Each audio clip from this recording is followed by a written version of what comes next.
Okay,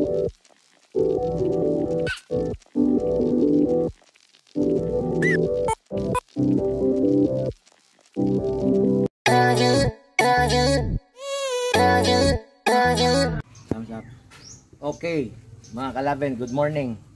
So may bago na naman tayong content ngayon. Ang content natin ngayon is how to cook lechon de leche. So ipakita mo yung baboy na nililinisan na ni mama mo. Ay ka naman, Han. So ito is maselan to, mga kalaben, is kasi 2 months and a half lang to na baboy. So ang una nyong gawin, mga kalaben, is magpainit kayo ng tubig. Pakita mo yung kawali na. So mga 30 minutes na pagsalang nyo dyan sa tubig, tsansahin nyo na hindi masyadong mainit para hindi mapiktuhan yung balat. So pagkatapos, ito na yung resulta. Inatay na namin ni Mrs. Nilinisan ng maayos. Ingat lang talaga sa pagkuhan sa balat. Sinapakanapis lang balat niya. So ito, mga kalaben, is ang baboy ngayon is nasa 12 kilos lang to 15 kilos. So ang bigayan namin ito is 7.5. So ang live weight nito is 12 to 15.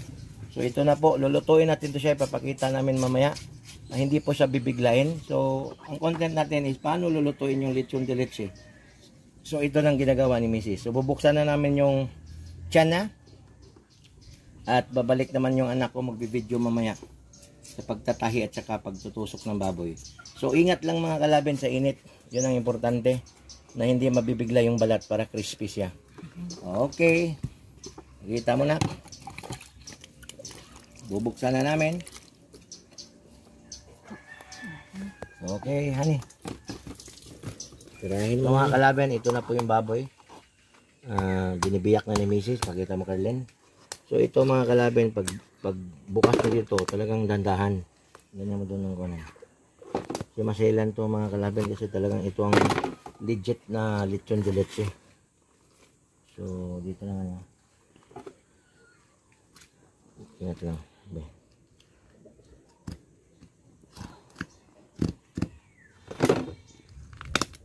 Yan. Oo, mga kalaben, binuksan na natin. So, ito is 2 months and a half native pig na baboy. So, na yung laman loob niya. So, napakaselan lutuin ito, mga kalaben. Mas mahirap pa ito sa malaki. Lalo lang sa pagluto mamaya, ipapakita ko sa inyo. Kasi yung pagsalang ng baga nito, hindi bibiglain. Para makuha natin yung kintab, tsaka linis niya, tsaka yung crispiness niya. Mahirap pag-crispihin ito, mga kalaben, kasi maliit ito na baboy. Tsaka bata, manipis ang balat. Lalaki ito, tanggalin ang ano ito. Tsaka ito naman, pinakita namin kasi lalaki, mas maselan. Tinanggal ang itlog, tinanggal ang kanyang ari. So ito na po, mga kalaben. So wala pang delikado pag ganyang edad. Pero kapag malaki na, mga kalaben, hindi kami gumagamit ng kuhan. Pag more than 4 months na, hindi na kami nagbibigay ng yung lalaki na baboy. Pag hindi nakapon, hindi namin binibili, hindi namin binibigay, kasi mahirap na pag may amoy, masisira tayo.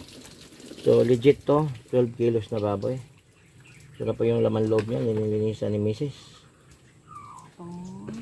So pakita namin, mga kalaben, sa pagtitimpla nito, saka pagtuhog, saka pag-ikot. Lulutuin lang ito, mga kalaben, 1 hour and 20 minutes. So ibang diskarte nito. So manood kayo sa tutorial, tapos ito lang panoorin nyo. Ito naman lahat, nakita lang namin ulit ni Mrs. Ito lang talaga ang sikreto nito, nasa pagtatay, nasa init ng temperatura, ng init ng tubig. Pag magkamali ka sa balat, mga kalaben, yari tayo, hindi mo mapapakrispy ito. So ito na po, 7.5. Ganun pa rin ang baboy. Pag maliit, lalong mahal. Ang biik ngayon nasa 5.5 na, 5,000. So mga kalaben, kita ng konti, pwede na. Ito lang, mas madaling lutuin, pero mas maselan. Yung tinatanggal parang ano, so, parang sipon na. Yung parang sipon tinatanggal, ipakita ni Mrs. Para yung lansa, mga kalaben, kasi ang lechon Cebu maselan. Gigibayin yung baboy, lilinisan yung mga dugo para walang dugo. Okay, ito naman kasi kapitbahay namin, Natipit ba ito natin ito? Ano? Ihatid natin mamaya. Alas 3 ang call time nito. Ng hapon. Itsura ng baboy. Malinis ni misis. Rinak natin mga kalabin. Binuksan natin yung mga ribs niya. Pati dito. So ngayon maglagay na tayo sa ating sauce. So ito mga kalabin, mixture of different spices lang to. So para manood lahat ng lasa. So nakabiyak talaga yung baboy.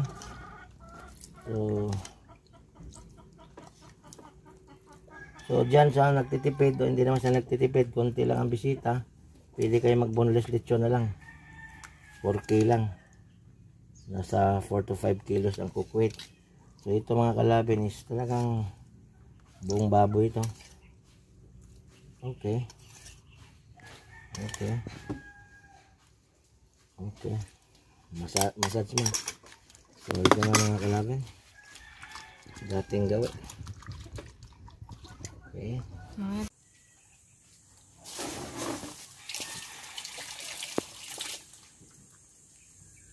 Dito ka na. Ilan. So ito.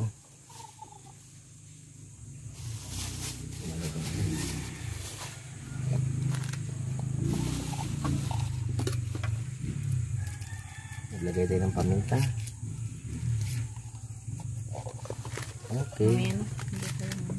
So mga kalabin, yung mga ricados na lang inahanda pa ni Mrs. Magpasok ka ng tubo, mamaya na yan. Pasok ka ng tubo yun. Okay. Sige. So isang alambre lang ang gamitin natin ito.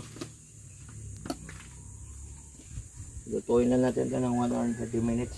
Pinakatagal.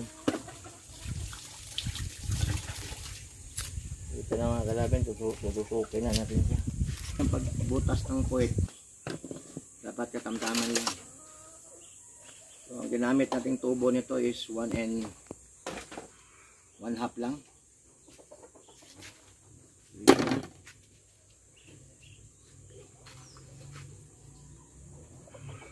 So lechon de leche to.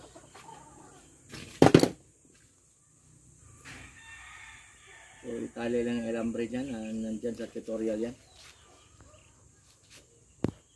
Okay.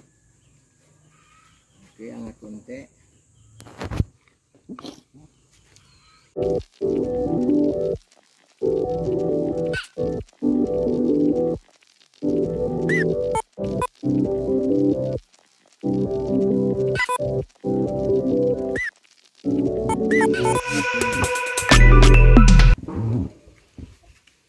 Stretch mo lang yung baboy mga kalabin. Yan. Stretch lang. So ito ka rin pakita mo.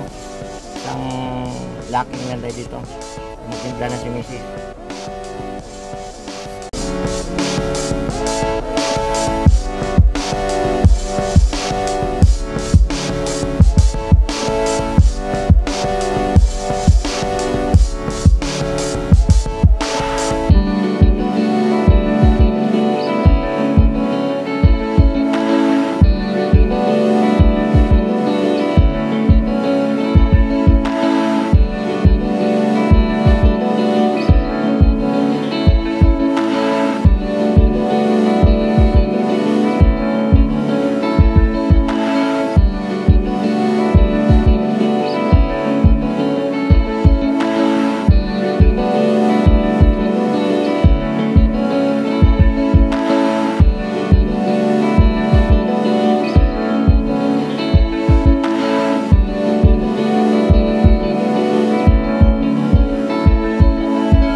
na pa yung final stage natin.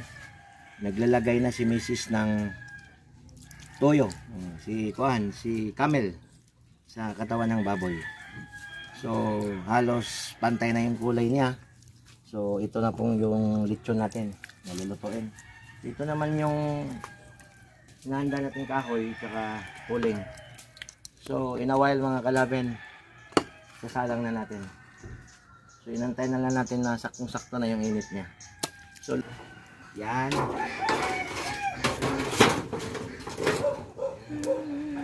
So, mga kalaben, okay na. So, ito na. Pinasalang na natin. Tamang-tama yung init niya. So, 12:55. Cooking time, 120.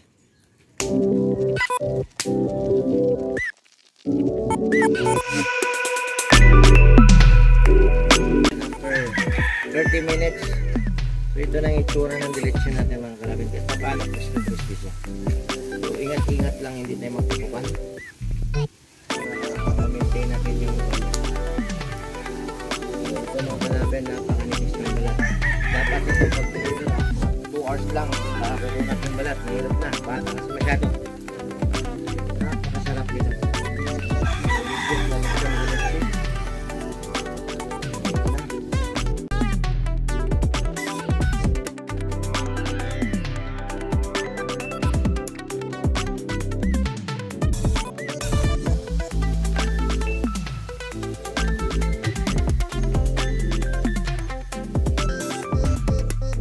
For 1 hour and 30 minutes.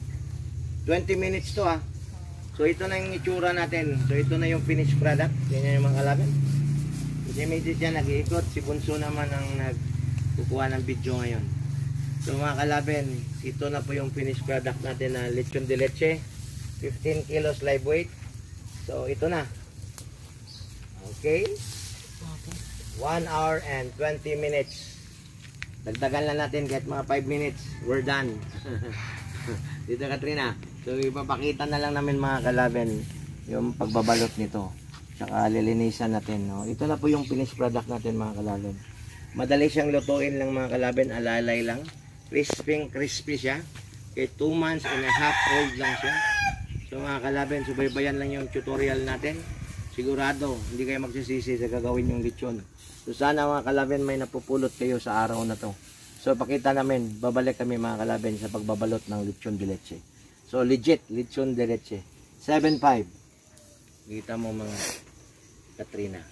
Okay? Okay. Okay mga kalabin. Kita mo Kat. Ito na yung lechon de leche natin. So gaano siya ka-crispy mga kalabin? Kat. Napaka-crispy mga kalabin. So, sana may nakuha ko yung natutunan ngayon. At may sasabihin si Mrs. Lan, don't forget to Like and share. Okay, Please thank you, subscribe. thank you. So, ito na po, lechon de leche. See you next time.